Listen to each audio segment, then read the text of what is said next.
¿Y si aprovechamos el aire de la tarde para conversar?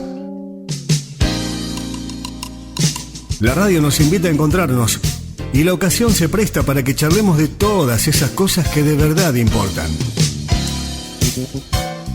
Lo que pasó y lo que el año nos depara, el quehacer diario, los proyectos, las iniciativas, la actualidad y las historias. Todos tenemos algo para contar. Queremos conversar y para eso estamos. Para escuchar nuestras voces en el 580 del dial y compartir un buen momento. Esto es La Conversación. La Conversación con Fernando Asciuto. Nos encontramos para conversar.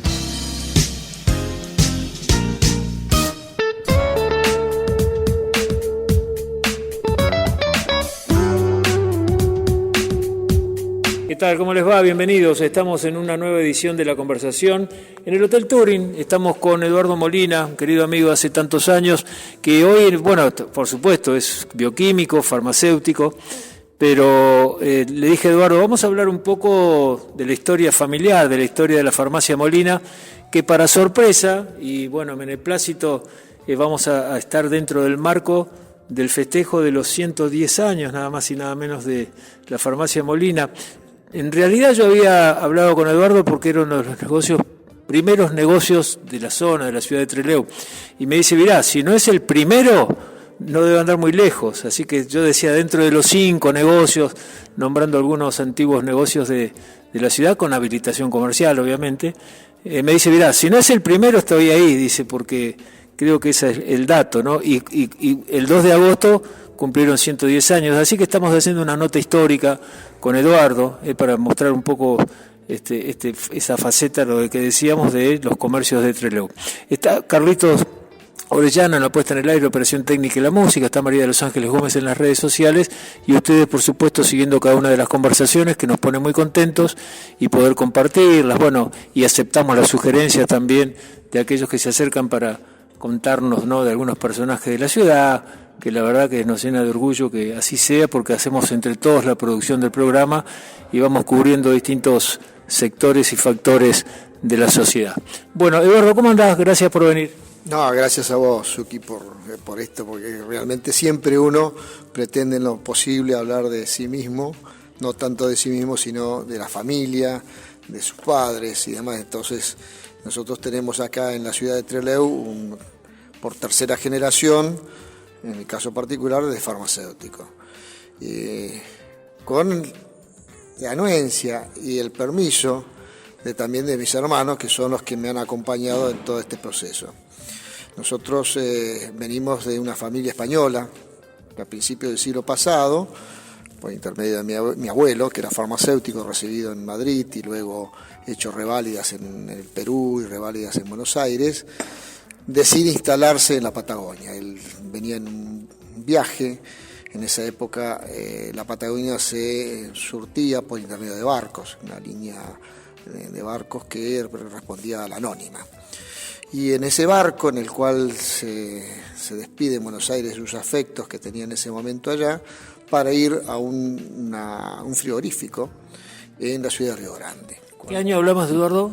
Estamos hablando del año 1914, principios del 14. En ese viaje, él llega a Puerto Madryn y, como era español, en la escala que es previo a llegar a Río Grande, se entera un español adinerado que existía acá, que era Pujol. Entonces, al enterarse que había un español arriba del barco, que era farmacéutico, acá no había una farmacia constituida, sino que había una especie de botiquín, que eran algunos idóneos, que tenían algunas cosas, entonces lo insta a quedarse. Y bueno, ese es el inicio, eso fue inicio en el año a principios del 14, donde él, bueno, llega un momento que en parte lo ayuda a Pujol y funda la farmacia. Y la farmacia la funda y la coloca acá en el pleno centro de la ciudad, que era en ese momento un poblado, un pueblo de 3.500 habitantes aproximadamente, donde todo su alrededor tenía en total 7.000 habitantes, de los cuales más de la mitad eran de origen galés. Y después, en segunda instancia, la parte más extranjera, más importante que había eran españoles. Por esa misma causa se queda acá, porque había muchos españoles. Y bueno, termina abriendo la farmacia las puertas el 2 de agosto de 1914. Bueno, estamos con Eduardo Molina, está contando la historia de esta farmacia, de la familia en realidad Molina, que fundan la farmacia ya en 1914 y nos cuenta como farmacia, Eduardo, la primera en la zona, o yo soy medio, trato de no dar datos que no puedan ser ciertos, pero bueno, me comentabas vos que es la primera farmacia de la zona, ¿no? Bueno, no en realidad la primera farmacia, porque había habido farmacias a fines del siglo XIX con un farmacéutico italiano, eso es lo que yo tengo registrado. Lo que sí podemos decir que la farmacia de Cana, la farmacia que ha quedado abierta desde esa época hasta la actualidad. Estamos hablando de más de 100 años. Y lo que sí puedo decir y aseverar, que eso lo he visto cuando nos juntamos con los farmacéuticos del resto de la Patagonia, en alguna reunión que tuve en Río Negro, que es la farmacia más antigua funcionando en toda la Patagonia. Hay una segunda farmacia que es de la década de finales de década del 20 en Viedma. También con una situación similar, tercera generación de farmacéuticos. Somos los que nos hemos encontrado en algún momento dado en General Roca y hemos charlado sobre el tema. Eduardo Molina con nosotros. Y por otro lado, cuando hablabas de Pujol, estamos en el Hotel Turing, que tiene también que ver obviamente con la historia zonal, regional y con el apellido Pujol, ¿no? Y el Hotel Turing para vos, que te trae muchos recuerdos, estamos acá en el comedor. Bueno, es casi familia, ya a esta altura del partido, porque bueno, es el lugar que venimos a tomar café todos los días, que charlamos con la gente, Falo y Luis son amigos, aparte viene ya de familias de antes, donde un íntimo amigo mío, su familia fue uno de los poseedores del hotel, así que de ese punto de vista es algo inherente a lo que es lo que es la esencia de Trelew. Nosotros tenemos una ciudad que tiene historia, que tiene mucha historia, que ha tenido mucha cultura, que ha tenido una situación económica preponderante, ha sido un nudo de comunicaciones y lo sigue siendo en la actualidad. O sea, nosotros somos más que orgullosos de pertenecer a la ciudad. ¿En qué lugar vivía la familia de tu abuelo, después bueno, tus padres? ¿En qué lugar de Trelew? Bueno, primitivamente la farmacia estaba en la calle de Fontana, frente a donde estuve durante 70 y pico de años. Después siempre pivoteó alrededor del Banco Nación. El Banco Nación también es una especie de familia. La farmacia estuvo primitivamente sobre la calle Fontana, sobre el 300, pero número par. Después se fue a la calle 25 de Mayo, donde estuvo en su momento también Aerolíneas Argentinas, ahora hay una librería, y después retornó a la calle Fontana al 345. Ahí estuvimos hasta el año, no hace muchos años atrás, que después tuvimos que irnos de ese local y nos fuimos a la esquina, donde estamos en diagonal al Banco Nación, por un incendio que nos salvamos no sé cómo, porque eso consumió una mueblería que había y un negocio al lado que era un boliche bailable. Y nosotros nos salvamos porque se quemó todo de nuevo. Fue una cosa bastante extraña porque nos salvamos no sé cómo.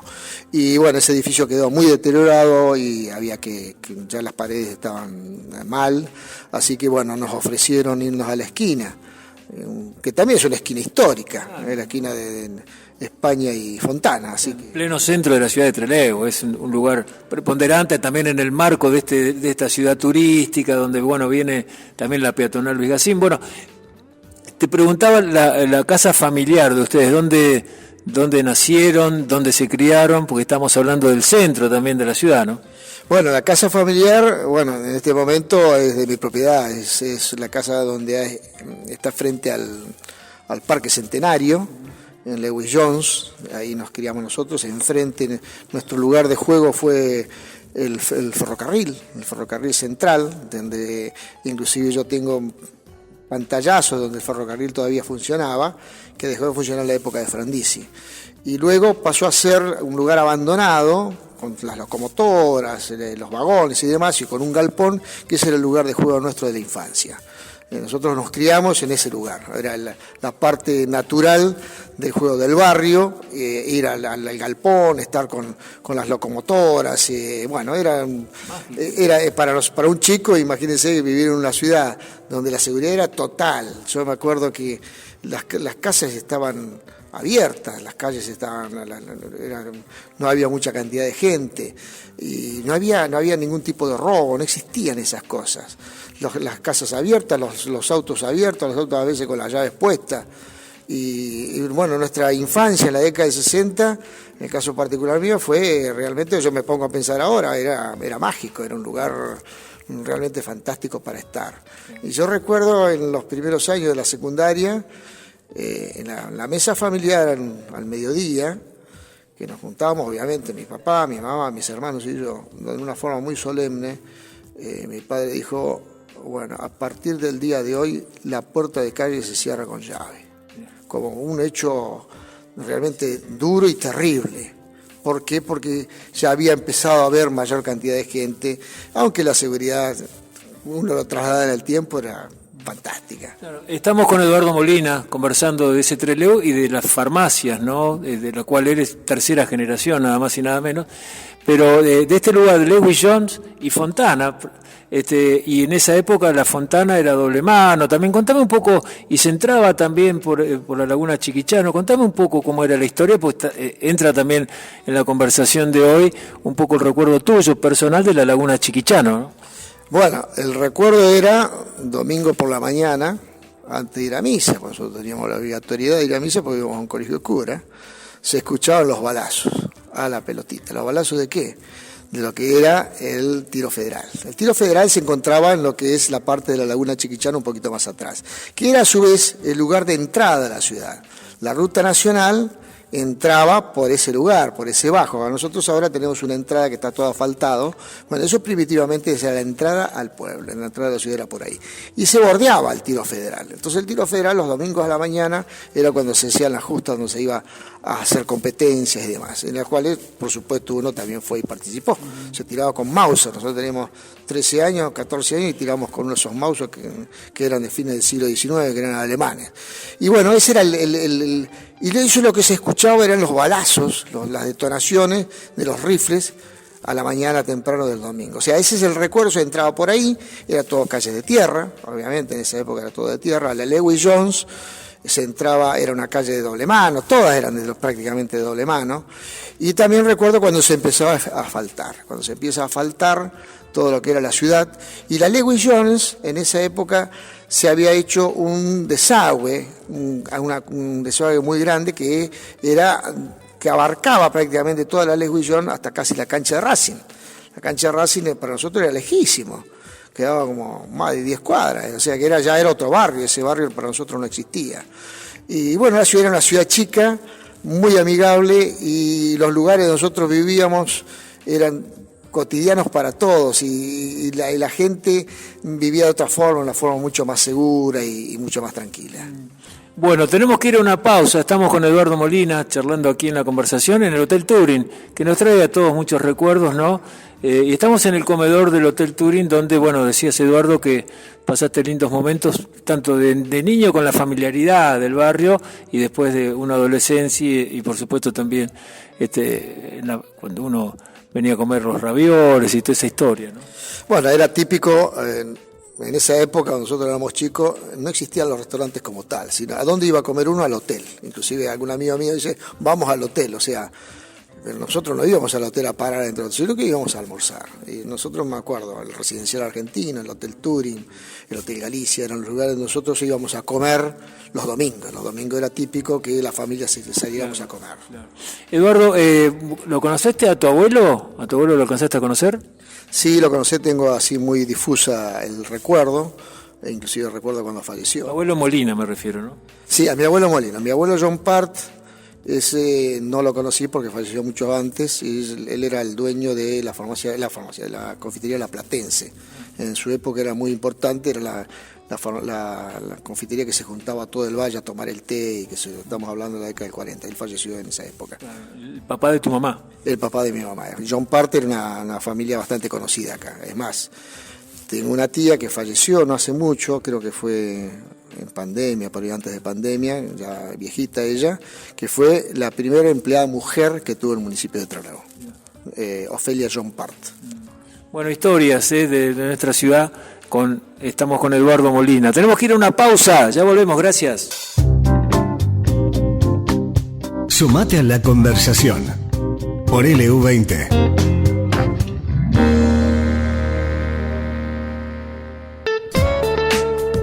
Continuamos con Eduardo Molina, estamos aquí en el Hotel Turing haciendo esta nota con respecto a la historia de la farmacia, porque es uno de los comercios, decíamos, con la primera habilitación comercial, Eduardo Molina.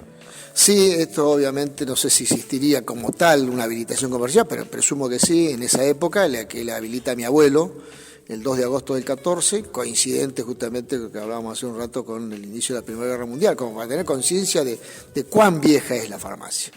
Mi abuelo era un personaje bastante interesante, una persona muy culta, en la cual fue presidente de la Sociedad Española en ese momento, en el año 17-18, que es el que hace la compra del predio frente a la plaza donde está la Sociedad Española actual. Muy amigo, tenía un abogado. ¿Quién era el abogado? Era José María Borrero. Borrero fue el escritor de la Patria. Y hay algunas fotos donde aparecen los dos, en la que es la comunidad española de la época, como presidente de la Sociedad Española. Después Borrero fue presidente, después de mi abuelo, en la Sociedad Española. Y bueno, en esa época la farmacia era única, no había otra farmacia, hasta que empezaron a aparecer un par de farmacias más después del año 17-18. Mi abuelo fue una persona importante, entre comillas, dentro de la época. Hay que tener en cuenta una comunidad muy chica, siendo un profesional universitario, o sea, no todo el mundo pasaba por la universidad, y una sociedad que paradójicamente, en los principios del siglo XX, la provincia del Chubut tenía un alto grado de alfabetización.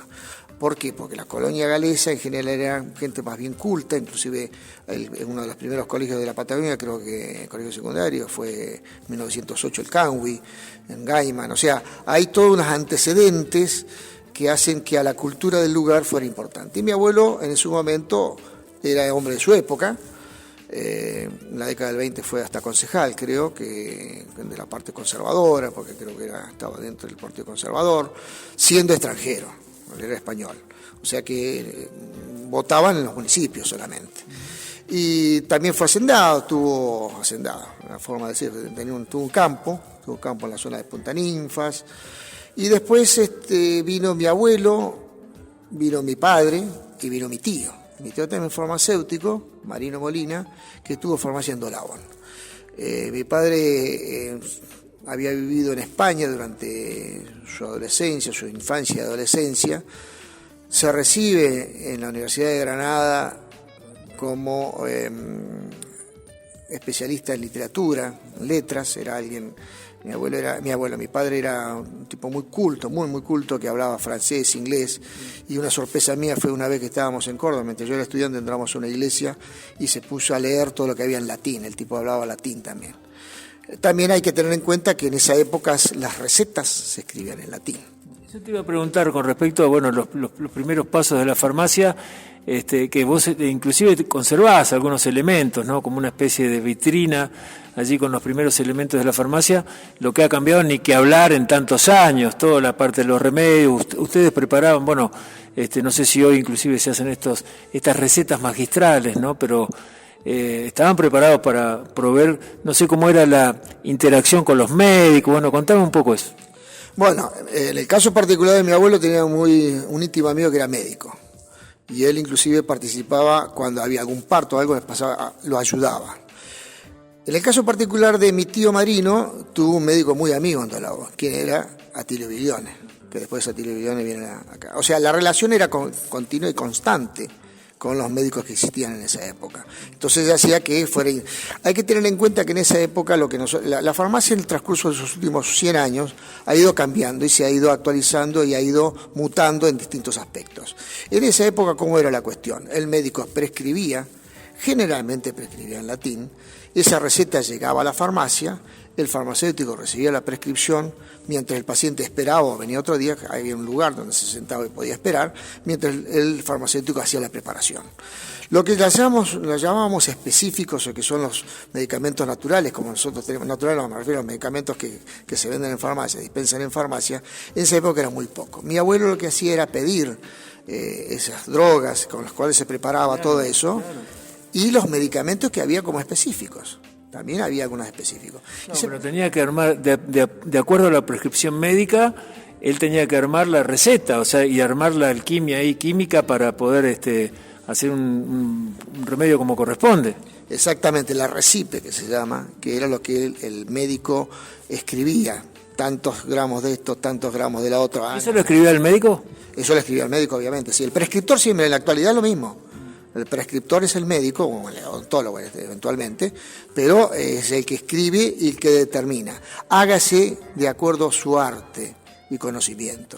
Así se trataba la receta. O sea, 100 gramos de... Bueno, seguí contando eso que me interesa y a la gente también, a ver. Sí, se preparaban de acuerdo a lo que la RP la daba el médico. El médico decía tanta cantidad de gramos de esto, tanto de otro, de acuerdo a su conocimiento. Entonces el farmacéutico que la recibía, esa RP, la preparaba en la rebotica, que es la rebotica la parte de atrás de la farmacia donde se hacían las preparaciones.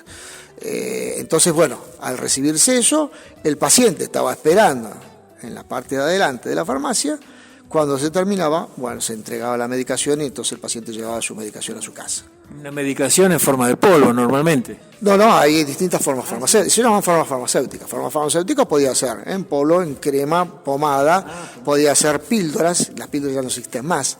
Las pastillas tampoco existen más. Uno utiliza como término pastilla, pero no existe como tal. En la actualidad son comprimidos o cápsulas, en lo que se utiliza para tomar. ¿Cómo hacían la formita de las pastillas? ¿Que hacían una forma, todo eso? Había una forma, inclusive nosotros tenemos acá en una especie de museíto, están en los lugares con cómo se hacían sobre todo las píldoras, la formación que se daba. La píldora, generalmente, hay un dicho que dice, me estás dorando la píldora. ¿Por qué? Porque la píldora se hacían y había que dorarlas. ¿Por qué? Porque como eran tan amargas, había que poner algo de glucosa o de azúcar como para poder hacerla un poquito más gustosa. Entonces, dorar la píldora significa eso, vamos a estar endulzando. De ahí viene el término dorar la píldora. Entonces se preparaba en la farmacia lo mismo que los papeles. Los papeles significaban, eran polvitos que se ponían en pequeños papeles que se iban ensobrando y el médico decía RP, tal formulación, etcétera, etcétera, 20 papeles. Entonces el farmacéutico iba, preparaba esos polvos, los mezclaba los polvos de acuerdo a la receta del médico, se ensobraban y eso es lo que se le daba al paciente. Cada tantas horas. Y se tomaban como si fuera un comprimido tantas cantidades de horas. Y después, bueno, estaban los jarabes también. Yo alcancé a preparar en la década del 90, preparaba mucho jarabe de morfina, que se utiliza como un anestésico, un analgésico muy potente. La morfina es para eso, para las dolencias así muy fuertes. Y después ya en el transcurso de los años he dejado de hacer ya prácticamente formulaciones magistrales, pero hay algunas farmacias que siempre, obviamente han cambiado las condiciones, inclusive ya está absolutamente regulado eso, y las formulaciones, acá hay algunas farmacias que las preparan, lo mismo que en la provincia de Chubut tenemos 3-4 farmacias que son preparadores. Bueno, estamos con Eduardo Molina, interesantísimo este tema, ¿no? El tema de cómo eran las recetas y cómo se realizaban en cada una de las farmacias. ¿Boticas por qué? No, botica es un término español que se utiliza como sinónimo de farmacia. En realidad el término correcto es oficina de farmacia. Esto es una profesión como tal. Entonces, tiene un amplio espectro. El farmacéutico se puede dedicar a hacer no solamente farmacia oficinal, sino puede estar en investigación. De hecho hay 2 premios Nobel argentinos que son farmacéuticos. Federico Leloir y Bernardo Hussey eran farmacéuticos. Son 2 premios Nobel que se dedicaron a la investigación. Me quedo con esto de las materias primas para hacer las recetas magistrales, ¿no? Obviamente se proveían de los laboratorios. Y después, bueno, contame vos cómo llegaban a la farmacia, ¿no? Había que preservar lugares también especiales, me imagino. Bueno, las farmacias obviamente era lo que eran, uno ve en la historia, cuando va a Europa, uno cuando ha viajado ha tratado de ver las farmacias en otros lugares. En el caso particular de mi abuelo, él hacía los pedidos a Nueva Orleans. de Nueva Orleans salían los pedidos que venían acá, llegaban hasta la Patagonia en barco. Primero hacían escala en Buenos Aires, después de Buenos Aires las líneas de cabotaje los llevaban acá. A veces tardaban 6 meses. Entonces esos pedidos se hacían y venían las drogas y también venían algunos específicos que ya en esa época se elaboraban como tal. Entonces hay unos que son los remedios de Humphreys, que hay inclusive una tableta que yo tengo ahí en exhibición donde había 20 tipos de remedios de Humphrey, uno decía para las almorranas, que son las hemorroides. O sea, hay una serie, por ejemplo, uno de los títulos era ese. Yo alguna vez estuve en el Museo de Nueva Orleans y paradójicamente todavía existen los remedios de Humphrey, que me llamó sobremanera la atención porque era algo antiquísimo. El laboratorio existe como tal y sigue preparando específicos de otra forma, ¿no? Pero como tal. Y eso en esa época se vendían algo específico en una forma definida, que también obviamente con la receta del médico a veces o no. Esto yendo a la actualidad, es lo que hemos vivido o estamos viviendo como remedios genéricos. No, remedio genérico es un término legal. El remedio genérico está pegado a lo que son las patentes. O sea, los laboratorios a nivel internacional en la actualidad son la mayoría los que preparan y producen los medicamentos desde el descubrimiento. Cuando descubren o desarrollan un medicamento, no existe eso como tal en Argentina, pero sí en el exterior. Entonces, por ejemplo, laboratorios internacionales que son de origen suizo, origen inglés, origen alemán o estadounidense, desarrollan un medicamento y lo patentan. Y durante una determinada cantidad de años, de acuerdo a la legislación del país, no se puede producir en otro lugar. Eso trae como consecuencia que cuando fenece esa patente, ahí donde los otros laboratorios pueden llegar a producirlo. Ese es el genérico, donde hay una formulación que es la misma, químicamente la misma, y la actividad terapéutica es la misma.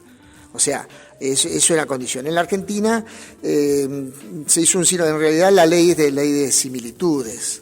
No es una ley de genéricos. Pero me refiero a que el médico no te da una marca específica en la receta, te pone la droga, justamente a eso me refería, la similitud con el comienzo de la farmacia, ¿no? Claro, exacto. O sea, en realidad los nombres comerciales, la farmacia ha ido cambiando en el transcurso de los años. Lo que son las específicas hay que tener en cuenta para tener una idea. La penicilina aparece en el año 45 recién, o sea, estamos hablando a muy poca cantidad de tiempo. Entonces, la revolución que hay del medicamento en el transcurso de los años va cambiando y cuando empieza a existir medicamento como tal, como lo conocemos en la actualidad, es la década del 50, la década del 60. Después otra revolución fueron las obras sociales, hay toda una serie de evolución que ha tenido la farmacia. Lo que se hace por ley en la actualidad es la receta, inclusive con este último DNU, es la obligatoriedad por parte del médico de recetar, que eso ya lo teníamos en la provincia del Chubut, es recetar por el nombre genérico. A eso me refería de genérico. Sí, en realidad no es nombre genérico, sino nombre de las monodrogas o las drogas que lo componen.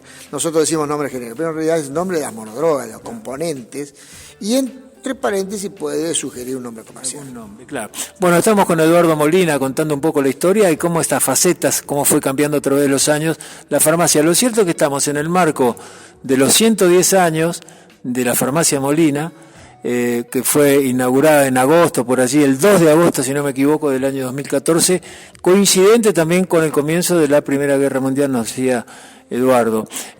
Pregunto esto, Eduardo, respecto a la cantidad de remedios también que en ese momento se proveían, porque uno iba a la farmacia, yo recuerdo, inclusive debe ser hoy también lo mismo, la farmacia era un lugar de consulta, la gente por ahí no iba al médico, porque no había tantos médicos tampoco, sino que el farmacéutico era la referencia para preguntarle sobre una dolencia, y bueno, hacía también esa primera actividad de salud pública, ¿no?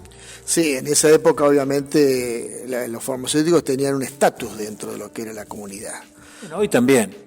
Sí, bueno, pero no lo vamos a discutir ahora en este momento, pero digamos, yo lo considero de esa manera. Pero el principio de la farmacia me imagino que habrá sido así. Sí, la farmacia, si la consideraban como tal, la farmacia como profesión es la más antigua del mundo. O sea, está documentado eso. ¿Por qué? Porque a veces estaba pegado al médico, que el médico era el que diagnosticaba y a su vez el preparador. Esa separación que se hizo hace muchos años, no estamos hablando de 1000 años por lo menos, donde ya el farmacéutico no existía como farmacéutico, sino como era el preparador de lo que es, así como el cirujano surge en la edad posterior a la Edad Media, que era el carnicero, que después se especializa y pasa a ser el médico, en la farmacia pasó más o menos lo mismo. O sea, siempre había una personalidad que era, en este caso el médico, no se llamaría médico, tendría otro nombre, que era el que conocía sobre las dolencias del ser humano, exacto. Entonces hay toda una serie de condicionamientos que hacen que el farmacéutico después pasa a ser, dentro de las comunidades pequeñas, sobre todo un personaje importante. Cuando se juntaba el intendente, el médico, el farmacéutico y el bancario, el banquero. Era un poco así, eran las personalidades de las comunidades. El pueblo iba a preguntar, iba a la farmacia. Sí, en la actualidad todavía siguen viniendo. O sea, el farmacéutico es el que tiene contacto cotidiano con el... Y no existe tanta diferencia por ahí a veces con el médico en ese respeto, sino que es como más amigable la consulta hacia el farmacéutico. Y tiene la solución a mano porque dice, bueno, toma esto. Y nosotros legalmente estamos autorizados lo que es lo de venta libre y demás, pero generalmente se trabaja en conjunto. Claro, si no vas al médico, lógico. Bueno, estamos con Eduardo Molina. Tenemos que ir a una pausa, ya volvemos, gracias. Nos encontramos para conversar. La conversación por LU20. Parte final de la conversación de hoy con Eduardo Molina, hablando de la historia de la farmacia, bueno, parte de la historia de la farmacia, porque en 110 años que se cumplieron el 2 de agosto, se imaginan que hay muchos datos para conversar, pero lo cierto es que queríamos poner también en valor el comercio de la ciudad de Trelew, porque es uno de los baluartes del comercio de Trelew, como decíamos, casi la primera habilitación comercial de la ciudad en estos 110 años. Eduardo, bueno, contame un poco también la etapa de tu papá, porque tu papá cumplió una función importante como farmacéutico en esta farmacia Molina, que decíamos cumplió 110 años, ¿no? Sí, bueno, uno siempre termina hablando de los padres, que es lo que más le gusta, ¿no?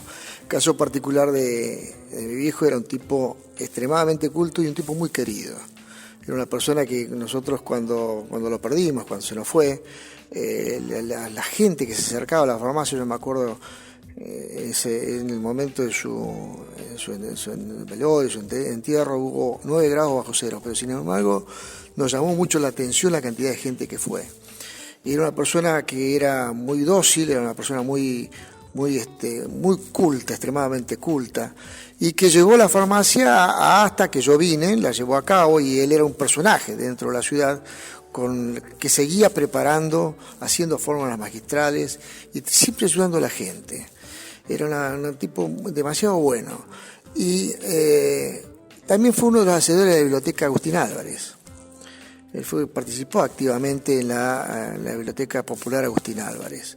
Y él sabía mucho de música, sabía mucho de literatura, porque él tenía un título universitario de la Universidad de Granada.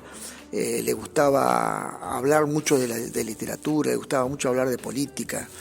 Y la farmacia a veces se convertía, cuando él era mucho más joven, en lugares de encuentro de gente que hablaba de política, que hablaba de...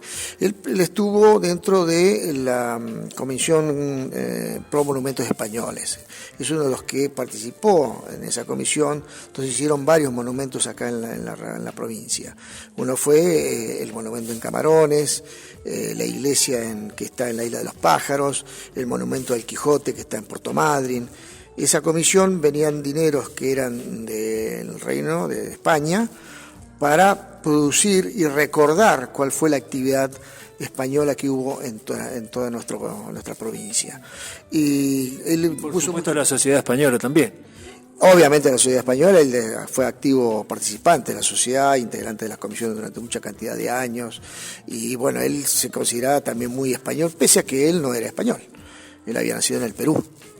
Y obviamente, como él decía, y yo no sé si soy argentino, pero soy patagónico seguro. O sea, era una persona que adoraba y era un enamorado de la Patagonia. Y cuando en algún momento se iba a Córdoba, a los 3-4 días que nosotros estábamos estudiando, se quería volver porque él tenía su lugar en la Patagonia. Y su lugar era acá, era Trelew, le gustaba ir a Larralde, le gustaba ir a Villarino. Y sobre todo, bueno, era un poco un faro entre mucha cantidad de gente que lo escuchaba porque era un tipo muy extremadamente culto. Bueno, Eduardo, escúchame, y ustedes, bueno, vos decís, en el caso tuyo eran varios hermanos, el único que tomó la decisión de estudiar, en este caso, farmacia, bioquímica, fuiste vos. Sí, yo en realidad fui a estudiar bioquímica. Yo fui a estudiar bioquímica y en el transcurso de los años tuve la posibilidad de terminar las dos carreras casi al mismo tiempo. Primero me recibo como bioquímico y después al año siguiente yo ya venía cursando la carrera de farmacia y me recibo de farmacéutico. Y mis primeros años son primero en la investigación, que hice inmunología en Córdoba, y después me dediqué ya a la bioquímica en los laboratorios, hasta que en un momento dado ya me dedico a la farmacia, porque llegué a la conclusión que a mí me gustaba más la farmacia que la bioquímica, no solamente por el hecho de lo que son dos profesiones sinceramente distintas, sino que en un laboratorio por ahí uno está más encerrado y con menos comunicación. En la farmacia uno tiene a veces más posibilidades de comunicarse con la gente, a charlar con la gente y a veces ser de más ayuda de la gente. Entonces, todo ese compendio de cosas hicieron a que me dedicara realmente a la farmacia.